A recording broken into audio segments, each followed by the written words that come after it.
Bonjour Pierre-Yves. Bonjour Valérie. Alors, je vais vous parler d'un sujet que vous connaissez bien et qui revient souvent chez vous, les notaires, c'est le droit de passage. Alors, ça peut paraître un peu Oui. désuet, mais néanmoins, c'est une pratique qui perdure et qui parfois peut poser problème, je crois.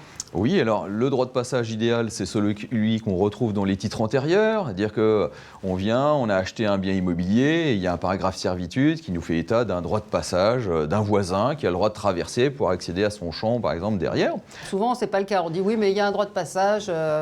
Alors, ça vous est arrivé, j'imagine? Tout à fait, mais le cauchemar du notaire, c'est le droit de passage qui a été créé entre deux voisins, ils se sont tapés dans la main, ils se sont dit l'acte notarié n'est pas utile, et que quand on revend avec la personne qui a créé le droit de passage, ce n'est pas un souci. Le souci, c'est quand la personne qui a créé le droit de passage décède, les enfants héritent et ne savent pas ce qui a pu être créé.